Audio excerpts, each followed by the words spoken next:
Hello Horror Hounds, forgive the weird lighting, it's getting a bit dark in here, but I just wanted to squeeze one more World Cup into July for you because I'm having so much fun doing them. We've had some great suggestions coming through as well already. Frank the Vamp, excellent YouTuber, really good YouTube friend.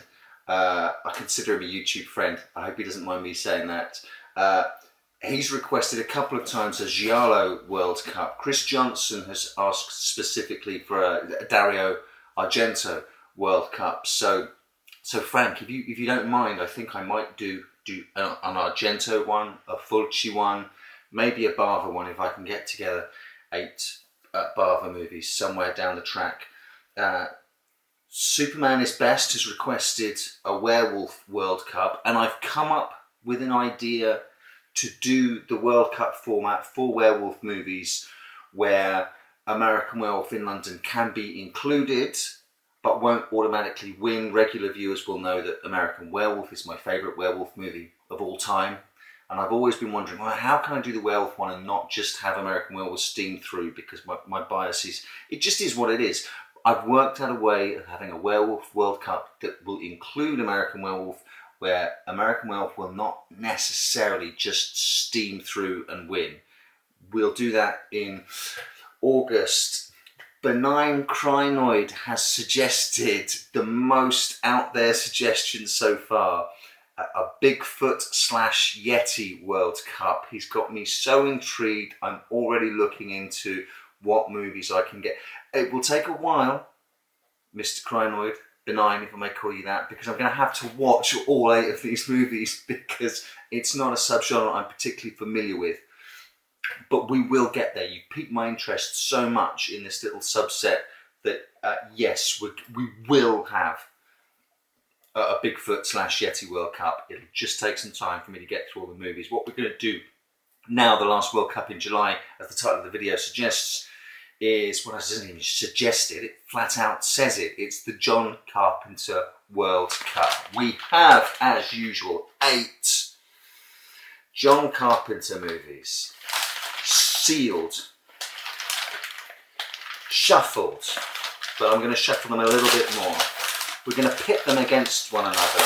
So, guys who've seen the Dracula World Cup, the Romero Zombie World Cup, you'll know exactly what to expect. Anyone watching this fresh, check out the other World Cups. I've created a playlist, Horror World Cup. We're going to add to this. We're going to create Group A and Group B. 4 teams in Group A, 4 teams in Group B. 2 quarterfinals, 4 quarterfinals, 2 semi-finals, and then a final. First Group A quarterfinal then sees, okay, Cigarette Burns from Masters of Horror,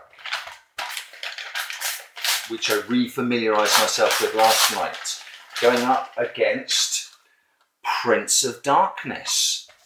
Now, I wanted to throw in a little bit of, there's a couple of wild cards in here, and Cigarette Burns is definitely one of them. We watched it last night. It's a solid entry into the John Carpenter canon. I think it benefits greatly from being just shy of 60 minutes long, although, to be perfectly honest, I think the story idea could afford to be a feature, but if John Carpenter made it as a feature, he's kind of already done that. This is a really interesting addendum to In the Mouth of Madness, a sort of companion piece to In the Mouth of Madness, where the search and the obsession deals with a legendary, long thought lost horror film that supposedly drives anyone who sees it mad. It's got shades of Roman Polanski's The Ninth Gate in it, whereas he was searching for a satanic book, and in The Mouth of Madness, Sam Neill is actually searching for Sutter Kane, but it's Sutter Kane's prose that drives you mad. In this, it's a film. It's not perfect, but it's perfectly serviceable. There's a whole heap of gore at the end, which is fantastic. An awful lot of it is talking, and it takes someone as professional, confident, and as assured as John Carpenter is to make lots and lots of talky scenes become more involved and more interesting. He certainly does that.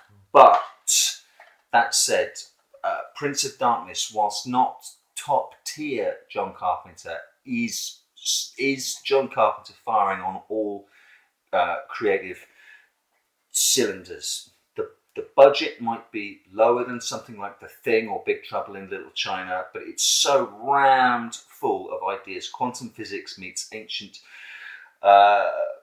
theology in an apocalyptic event in the basement of a church. And I've got to say, long before Sadako crawled out of the TV at the end of Ring, the messages, the sort of radio signal messages from the future that create dreams in the present is such a great example of real lo-fi effects getting the greatest reaction. So Prince of Darkness, such a strong movie in his canon, sails through to the semi-finals. Second Group A quarter-finals. I need to speed this up a bit. C's. Watched just now to catch up with it. The Ward. This will be a quick one. This will be a very quick one. Versus Halloween. Arguably his masterpiece. I was hoping that a reassessment of The Ward was in order. It's maybe interesting as a precursor to something like Shutter Island, or a sort of sister text to Identity, but it's boring. It's a boring movie.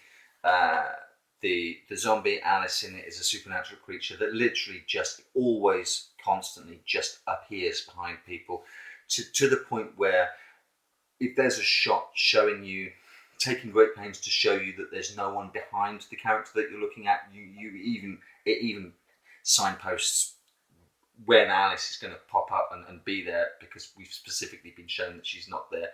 It's boring. Halloween goes through. Group B quarterfinal. It's John Carpenter's Vampires. A mid-level Carpenter film. Some people cite that as the beginning of his dip in quality. I don't necessarily agree with that. The Vampires is going up against... Poor Vampires. It's going up against The Fog. I like Vampires. He intended it to be a Western, just with vampires in it. And if you see the way that it's shot, the way the story is, the way James Woods is in it, it is kind of a John Ford movie, but with vampires. Cheryl Lee's great in it. James Woods is great in it. There's a Fat Baldwin in it as well, isn't there? One of the fat ones. And there are great moments in it, but it doesn't string together nearly as well as The Fog, which from start to finish is where Halloween is basically the first and last word on creating tension. This is a very close ran cousin to that. The setup, the special effects, the fog, and the figures coming out of the fog. Jamie Lee Curtis is great in it. Is it Tom Atkins? I'm going to... Dude with Mr... Oh, I've got the bloody thing. Adrian Barbeau's in it, of course. And Tom Atkins. The Fog wins. Sorry, John Carpenter's Vampires. I really like you. But it's The Fog. Final quarterfinals. Group B quarterfinals. Sees... it's The Thing. And I'm really sad because I know what the last one is. I know what's going up against The Thing, and it's a movie that I love. It's In the Mouth of Madness. In the Mouth of Madness could so easily have sailed through to the semi-finals if it had been up against any number of these. but it's going up against The Thing. And whilst I consider In the Mouth of Madness to be John Carpenter's last truly great cinematic movie, probably last truly great piece of work, so including Cigarette Burns, it's just not The Thing. We can cut this one short, can't we? The Thing wins, yeah. So the first semi-final is Prince of Darkness versus Halloween, and this is going to be really difficult because I love all four of the movies that have made the quarters. So do I go for Prince of Darkness just because it is so gonzo?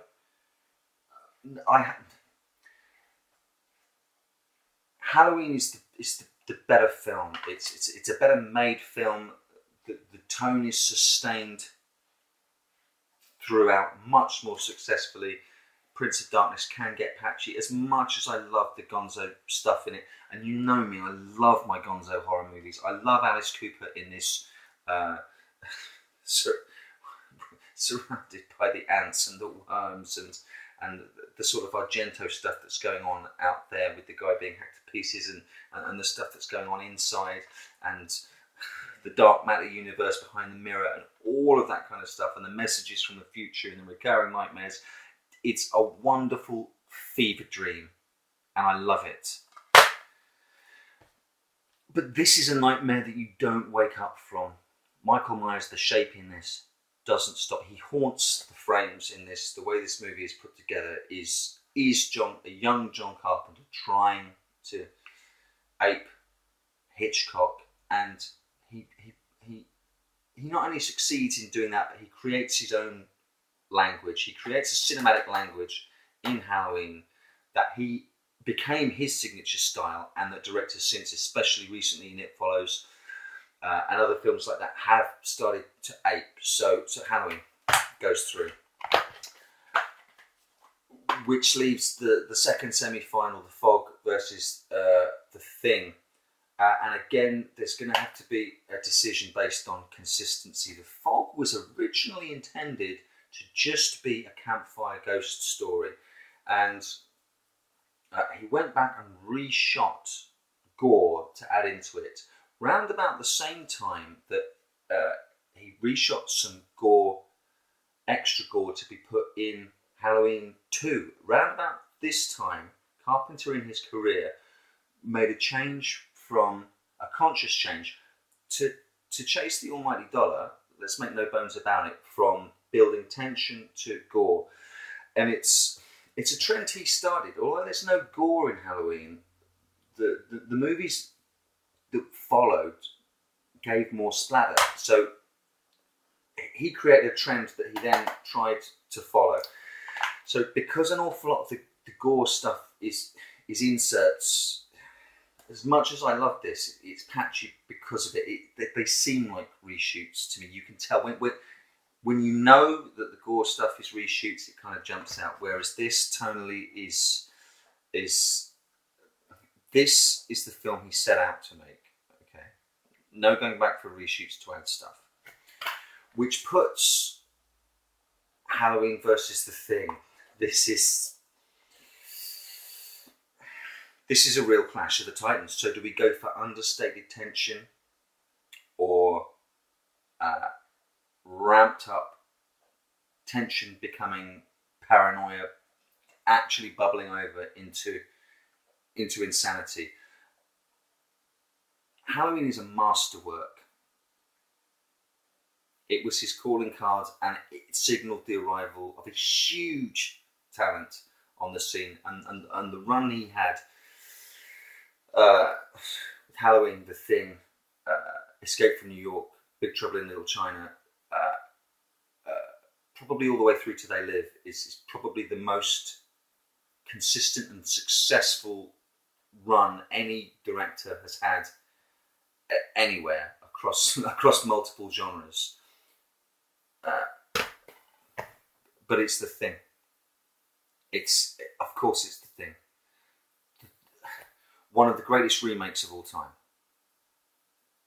updated for the age in which it was set. One of the greatest ensemble casts you're ever going to see. The acting in it is exemplary. One of the best scores he's ever written, and he's written some great fucking scores.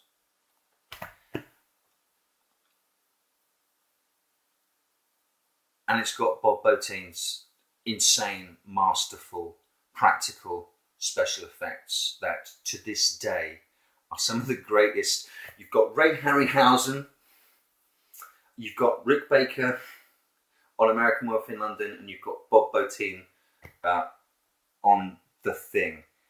It's not just one of the best horror movies ever made, it's one of the best movies ever made. Halloween gives it a run for its money, but The Thing wins the John Carpenter World Cup.